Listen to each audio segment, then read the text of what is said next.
Halo,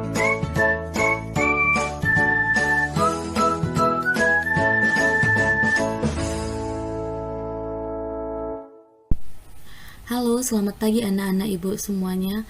Apa kabar? Semoga kalian semua dalam keadaan sehat ya. Nah, anak-anak, ini pertemuan kita kali ini merupakan lanjutan dari pertemuan kita yang sebelumnya, yaitu kita masih membahas mengenai bilangan bulat. Nah, materi kali ini kita akan mempelajari tentang operasi hitung campuran bilangan bulat. Nah, selain itu, kita juga akan mempelajari mengenai pecahan. Pada pecahan kali ini yang kita bahas itu adalah yang pertama nanti mengenai jenis-jenis pecahan, yang kedua cara menyederhanakan pecahan, dan yang ketiga cara membandingkan pecahan. Nah, untuk lebih memahami, silahkan perhatikan penjelasan ibu berikut ini. Selamat mengikuti pelajaran. Oke, pertama sekali kita akan belajar operasi hitung campuran. Nah, sebelum kita melakukan operasi hitung, pertama sekali kita harus mengetahui urutan dalam operasi hitung campuran. Seperti yang kita ketahui, ada 4 operasi dalam matematika. Nah, yang pertama itu adalah perkalian. Yang kedua ada pembagian. Yang ketiga ada penjumlahan. Dan yang keempat itu adalah pengurangan. Nah, dari keempat operasi hitung berikut ini ada urutan atau aturan yang harus kamu perhatikan dalam mengerjakan soal. Nah, untuk lebih mudah mengingatnya, kamu bisa mengingat ini, kupang kaba taku. Nah, apa itu kupang kaba taku? Ini merupakan urutan dalam mengerjakan operasi hitung campuran, di mana ku di sini itu adalah kurung, pang adalah pangkat, ka itu kali, ba itu bagi, ta itu tambah, ku di sini yang ku pertama beda dengan yang di sini ya. Yang terakhir ini adalah kurang. Nah, jadi operasi yang pertama sekali dikerjakan itu adalah operasi yang berada di dalam kurung. Nah, kemudian yang kedua adalah pangkat. Yang ketiga itu kali dan bagi. Urutan ketiga itu ditempati oleh kali dan bagi. Kenapa? Karena kali dan bagi ini sama kuat. Jadi antara kali dan bagi yang pertama sekali dikerjakan itu adalah operasi yang paling kiri atau operasi yang pertama kali kamu temukan pada soal.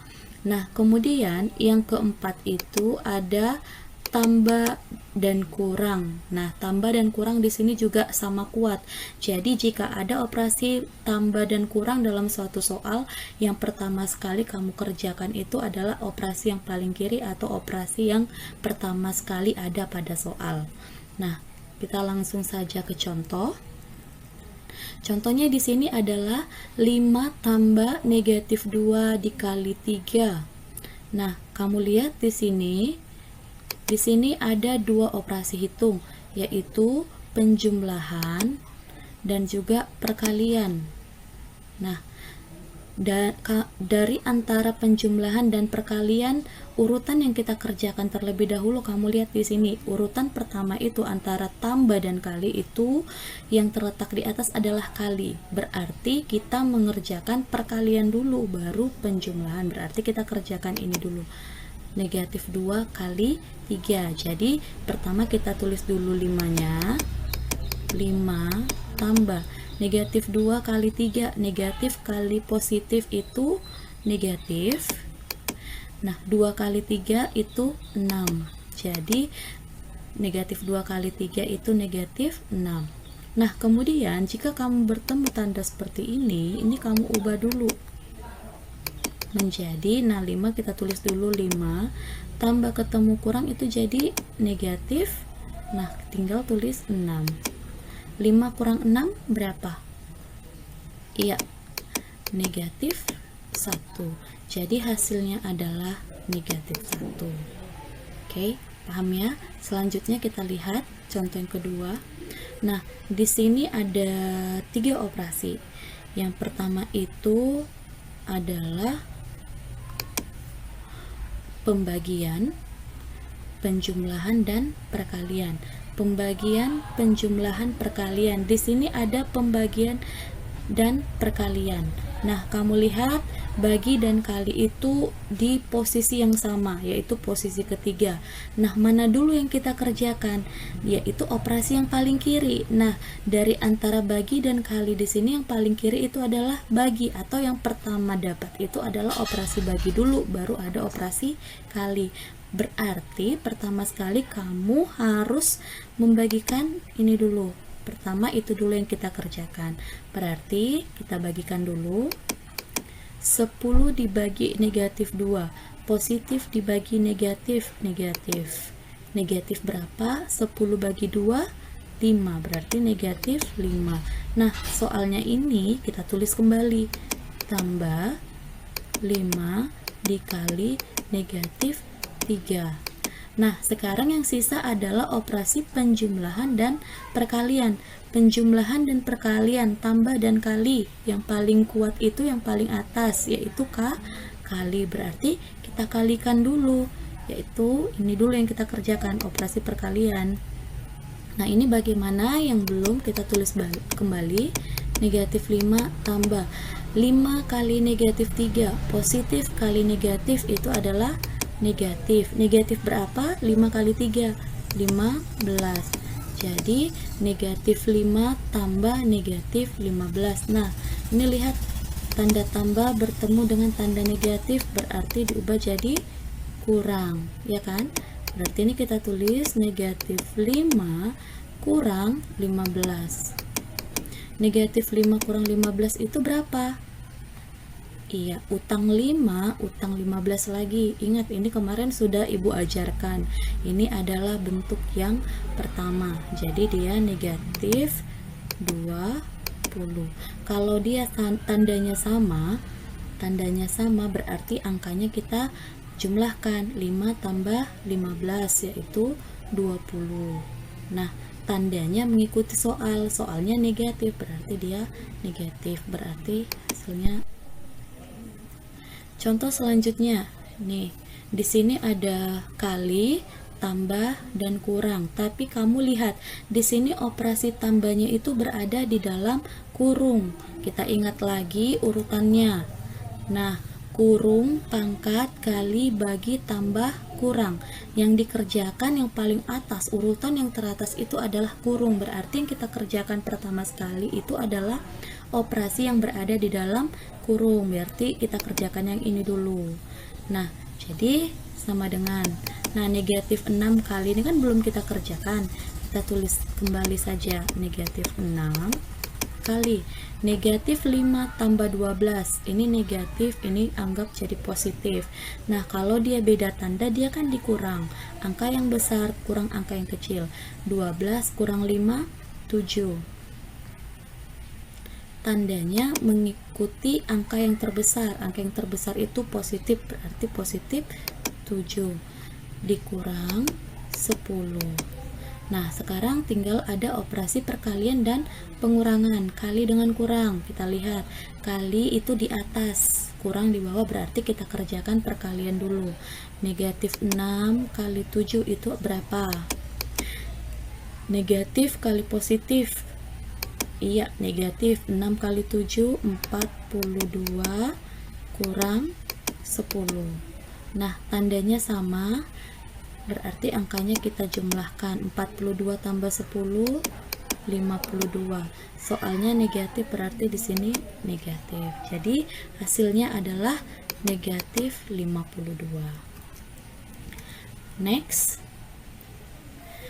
8 dikurang 6 dikali negatif 12 dibagi 4 ditambah 18. Nah, kita lihat di sini ada kurang, kali, bagi, tambah. Berarti kita kerjakan dari perkalian dulu karena perkalian itu lebih kuat. Nah, kita kerjakan yang ini dulu. Oke, ini kita tulis sama dengan 8 dikurang, ini 6 kali negatif 12. 6 itu positif, positif kali negatif, negatif. 6 kali 12 itu 72 dibagi 4 ditambah 18. Oke, kemudian kita lihat di sini ada operasi kurang, bagi, tambah. Nah, kamu lihat bagi itu letaknya di atas, berarti kita bagi dulu, berarti kita kerjakan ini dulu. Negatif 72 dibagi 4, ini kita tulis ulang dulu. 8 dikurang negatif bagi positif itu negatif. 72 dibagi 4 itu dapat berapa anak-anak? Iya, dapatnya adalah 18 ditambah 18 sama dengan, nah, tanda negatif ketemu tanda negatif ini berubah menjadi positif, berarti jadi 8 tambah 18 tambah 18. 8 tambah 18 itu adalah 26. 26 tambah 18 itu sama dengan berapa? Iya, 44. Jadi jawabannya adalah 44. Oke, gampang ya anak-anak ya. Nah, itulah contoh cara mengerjakan operasi hitung campuran. Oke, kita ke soal ya. Baiklah anak-anak, ini adalah contoh soal cerita mengenai operasi hitung bilangan bulat. Nah, ini sering keluar di ujian nasional. Kamu perhatikan bagaimana cara mengerjakannya ya. Bayu mengerjakan soal Olimpiade Matematika yang berjumlah 50 soal. Aturan penilaiannya itu tiap jawaban benar mendapat skor 4, jawaban salah negatif 2, dan tidak dijawab negatif 1. Dari soal yang dikerjakan Bayu, ternyata Bayu menjawab benar sebanyak 40 soal dan salah sebanyak 5 soal. Berapakah skor yang diperoleh Bayu? Nah, kamu perhatikan, kalau dia soal cerita, kamu harus membaca soalnya sampai kamu paham maksud dari soal yang diminta. Nah, di sini kamu lihat Bayu mengerjakan soal Olimpiade Matematika yang berjumlah 50 soal dan memiliki aturan penilaian di mana jika nilai benar maka nanti akan mendapat skor 4. Jadi kalau misalkan benar 1 skornya 4, benar 2 skornya dikali 2 dikali 4, benar 3 maka skornya dikali 3 dikali 4 dan seterusnya begitu. Nah, jika jawaban salah negatif 2, jadi kalau ada salah 1 berarti dia kurang 2, salah 2 berarti jadi 2 kali negatif 2 ya kan, dan tidak dijawab dia kurang 1. Nah, kita lihat dari soal yang dikerjakan Bayu,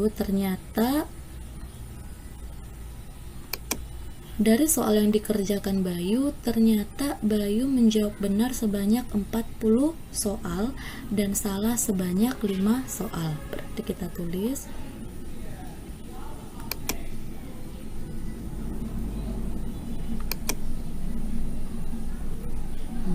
dari situ kita buat nilai benarnya ada 40. Nah, kalau benar tadi skornya berapa? Nih, benar skor 4, benar 40, berarti 40 dikali 4 sama dengan 160. Salah sebanyak 5 soal. Nah, kita tulis di sini salah sama dengan 5. Nah, kalau salah, jawaban salah dia negatif 2, berarti 5 dikali negatif 2. 5 kali negatif 2 berarti positif kali negatif, negatif. 5 kali 2, 10, berarti negatif 10. Nah, kamu perhatikan. Apakah ini sudah selesai? Belum. Jika kamu lihat, benar 40, salahnya 5. Berarti di sini jumlah soalnya berapa? masih 45, sementara total soal ada 50 soal, berarti ada soal yang tidak dijawab. Nah, berapa yang tidak dijawab? Nah, kosong atau tidak dijawab. Nah, berapa yang tidak dijawab? Benar 40, salah 5, berarti 45. 45 yang dijawab. Berarti yang tidak dijawab ada 5 soal dari 50 kurang 45. Yang tidak dijawab ada 5. Nah, kalau tidak dijawab dia skornya negatif 1, berarti dikali negatif 1 sama dengan negatif 5. Nah, berarti total skornya adalah ini 160 ditambah yang salah skornya negatif 10, berarti tambah negatif 10 tambah tidak dijawab negatif 5 sama dengan, nah ini tambah ketemu kurang, ini jadi negatif, berarti jadi 160 kurang 10 tambah ketemu negatif, ini kita ganti menjadi kurang 5. 160 kurang 10 150 kurang 5, 150 kurang 5 berarti 145. Nah, itulah total skor yang diperoleh Bayu. Jadi total skornya itu adalah 145. Oke, pahami anak-anak ya. Nah, itu dia adalah contoh-contoh soal mengenai operasi hitung campuran dari bilangan bulat. Nah, semoga kalian mengerti dari penjelasan Ibu. Baiklah, kita lanjutkan ke materi selanjutnya. Oke, materi selanjutnya itu adalah mengenai pecahan. Materi pecahan sendiri itu sudah kamu pelajari di SD, lebih tepatnya itu di SD kelas 5. Jadi di sini di SMP kita hanya mengulang-ulang lagi apa yang kamu pelajari waktu SD, hanya sekedar mengingatkan saja. Mungkin ada sebagian di antara kamu itu sudah lupa mengenai pecahan. Oke, nah yang pertama itu kamu harus tahu bentuk umumnya dari suatu pecahan. Bentuk umum dari suatu pecahan itu adalah A per B, di mana A di sini disebut sebagai pembilang dan B di sini sebagai penyebut. Ya, jadi bilangan yang di atas itu sebagai pembilang dan bilangan yang berada di bawah itu sebagai penyebut. Dan syaratnya adalah B di sini tidak sama dengan 0. Oke, jadi nilai B-nya atau nilai penyebutnya itu tidak boleh 0. Kenapa? Karena suatu bilangan jika dibagikan dengan 0, ingat per ini artinya bagi, A per B itu sama dengan A dibagi B. Jadi jika suatu bilangan dibagikan dengan 0, hasilnya itu tidak terdefinisi atau tak tentu. Contohnya, kalau kita buat di sini, Ibu buat di sini 5 per 0. Nah, jangan sekali-sekali kamu katakan kalau 5 dibagi 0 itu adalah 0. Nah, itu salah. Jadi, sekarang kamu sudah tahu kalau 5 per 0 atau 5 dibagi 0 itu hasilnya adalah tidak terdefinisi. Oke, begitu juga jika 8 per 0. Kemudian 10 per 0, 1000 per 0. Nah, ini semua bilangan yang dibagikan dengan 0 hasilnya ini adalah tidak terdefinisi atau bisa juga tak tentu.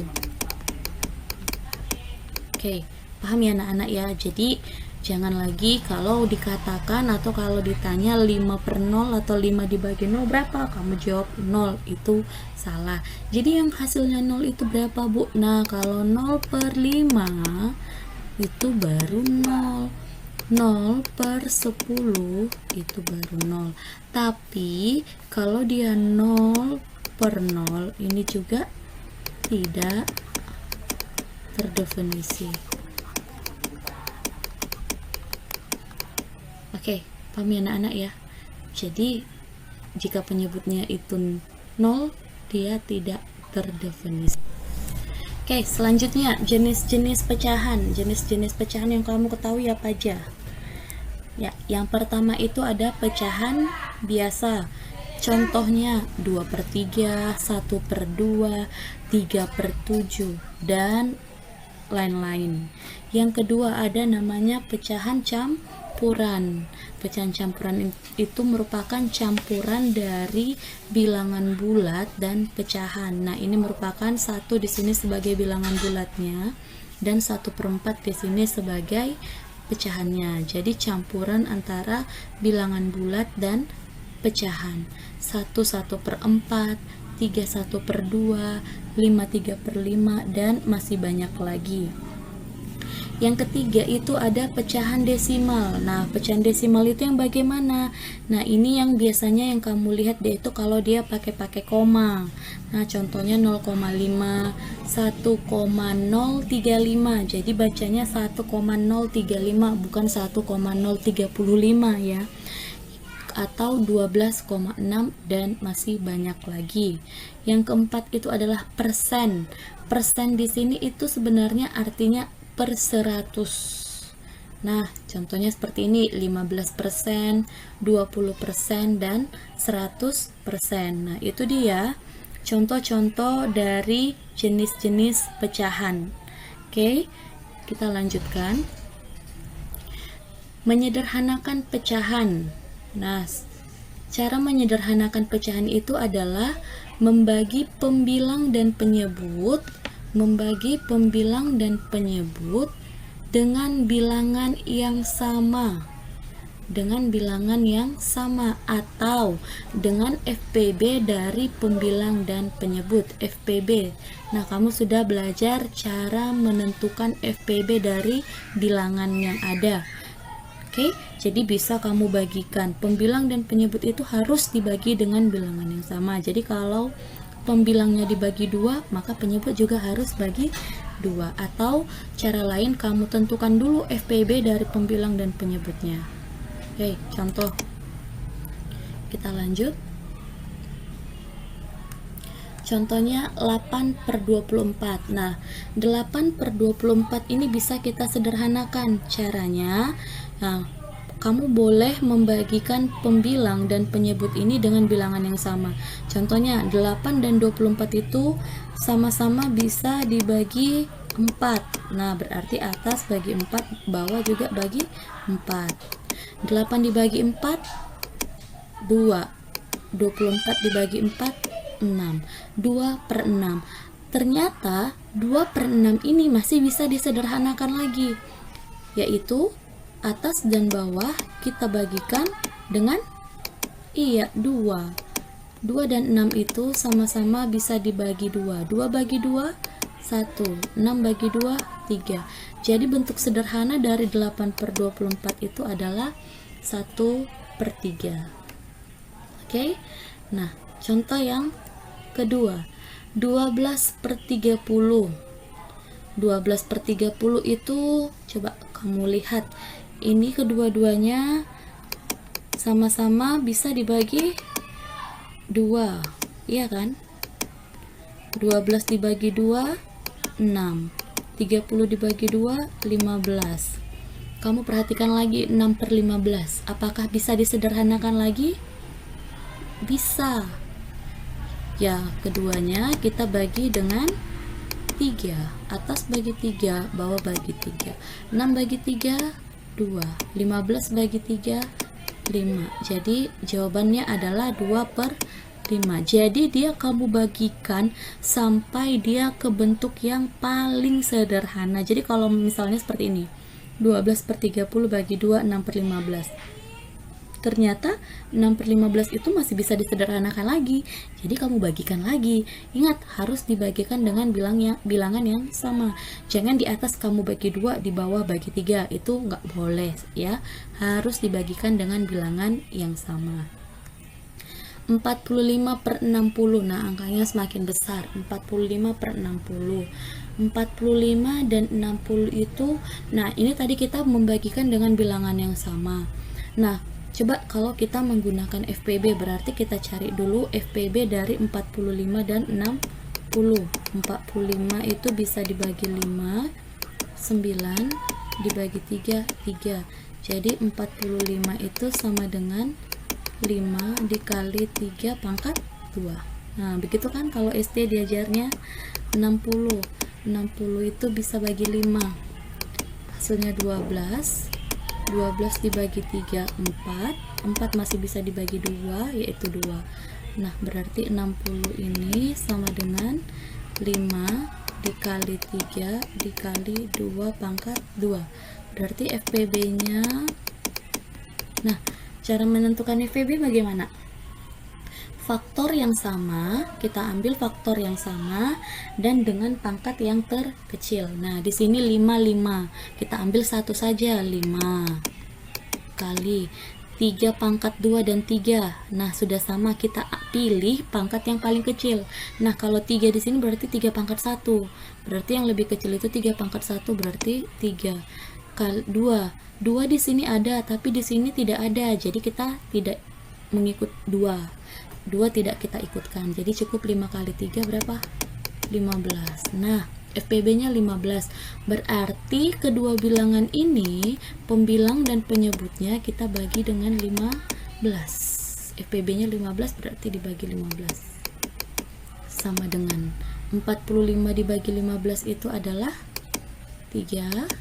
60 dibagi 15 itu adalah 4. Jadi bentuk sederhananya adalah 3/4.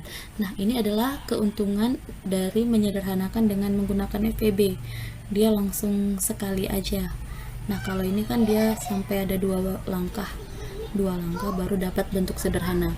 Tapi kalau dia menggunakan FPB, dia langsung sekali jalan aja langsung dapat bentuk sederhananya. Dan ibu sarankan kalau dia angkanya besar, nah seperti ini sudah lumayan besar, lebih baik kamu tentukan dulu FPB-nya baru disederhanakan. Atau tapi kalau kamu kira-kira, Bu, repot cari-cari FPB, bikin poin faktor lagi, bikin ini faktorisasi primanya lagi, ya berarti ya sudah begini, kamu lanjut aja, kamu bagikan sampai dia dapat bentuk yang paling sederhana, sampai tidak bisa disederhanakan lagi. Oke? Nah, 80/100. Nah, kalau 80/100 nih, kalau ada 0, ini ada 0, ada 0, kamu sederhanakan dulu. Coret 0-nya 1 di atas, berarti di bawah coret 1 juga. Berarti tinggal 8/10. Nah, 8/10 ternyata masih bisa disederhanakan. Berarti dibagi 2. 8 bagi 2 4 per 10 bagi 2 5, berarti 4/5. Nah, kalau ada 0-0-nya seperti ini, cukup kamu coret 0-nya dulu. Nah, kalau di atas coret 1 0, di bawah juga coret 1 0. Kalau yang di atas kamu coret 2 0, yang di bawah juga coret 2 0. Nah, 0 yang dicoret itu dari 0 yang paling belakang ya, jangan yang di depan, dari belakang dulu coretnya. Oke, paham? Itu dia cara menyederhanakan pecahan. Gampang ya, gampang ya. Semoga anak-anak ibu semua mengerti bagaimana cara menyederhanakan pecahan. Oke, kita lanjutkan.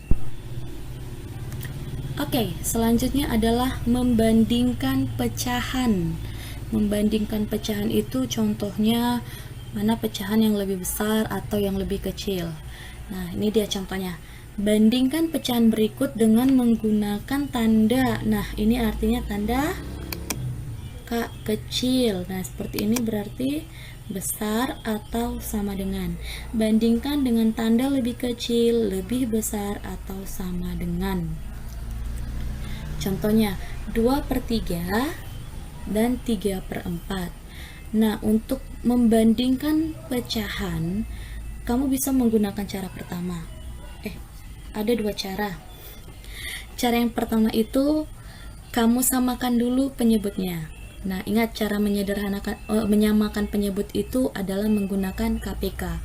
KPK dari 3 dan 4 itu adalah 12. Berarti ini kita buat per 12 per 12. Udah? Nah, setelah penyebutnya sama, kita bagikan 12 bagi 3 adalah 4. Hasilnya kali 2. 12 bagi 3, 4.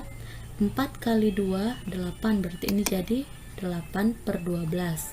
Kemudian 12 dibagi 4, hasilnya adalah 3. Hasilnya kali dengan yang di atasnya, dengan pembilangnya. 3 kali 3, 9. Berarti 9 per 12. Nah, setelah penyebutnya sama dan pembilangnya juga sudah kita ubah, kamu tinggal melihat pembilangnya saja. Penyebutnya tidak usah dilihat lagi.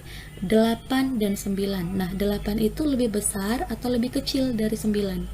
Iya, lebih kecil. Jadi jawabannya di sini adalah lebih kecil. Nah, itu cara yang pertama dengan menggunakan KPK. Contoh selanjutnya, 6 per 10 dan 5 per 12. Kita menggunakan cara yang kedua sekarang. Cara yang kedua itu bagaimana? Tinggal kamu kali silang. Kamu mulai dari sini dulu. 6 kali 12. 6 kali 12 berapa? 72. Kemudian 5 dikali 10. 5 kali 10, 50. Nah, 72 dan 50. 72 itu lebih besar atau lebih kecil dari 50? Lebih besar. Jadi jawabannya di sini adalah lebih besar. Oke, paham ya? Untuk dengan cara perkalian silang, itu namanya kali silang.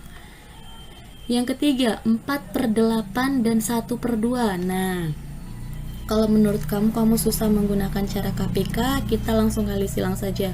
Kalau membandingkan pecahan yang seperti ini itu memang lebih mudah dengan menggunakan perkalian silang. Kita kalikan, kita mulai dari sini. 4 dikali 2 itu 8. Ya kan? 1 dikali 8, 8 dan 8 sama, berarti di sini 4 per 8 itu sama dengan 1 per 2. Gampang ya? Yang ketiga, 9 per 15 dengan 4 per 5. Kita kali silang saja. 9 kali 5 itu adalah 45. 4 dikali 15 itu adalah 60. 45 dengan 60, 45 itu lebih kecil. Jadi 9 per 15 lebih kecil dari 4 per 5. Paham anak-anak? Gampang ya? Itu dia cara membandingkan pecahan. Baiklah anak-anak, itulah pembelajaran kita pada hari ini. Nah, hari ini kita sudah mempelajari tentang operasi campuran bilangan bulat. Dan yang kedua, mengenai pecahan, yaitu jenis-jenis pecahan. Yang ketiga, cara menyederhanakan pecahan. Dan yang keempat, cara membandingkan pecahan. Nah, semoga kalian bisa mengerti, bisa memahami apa yang Ibu sampaikan pada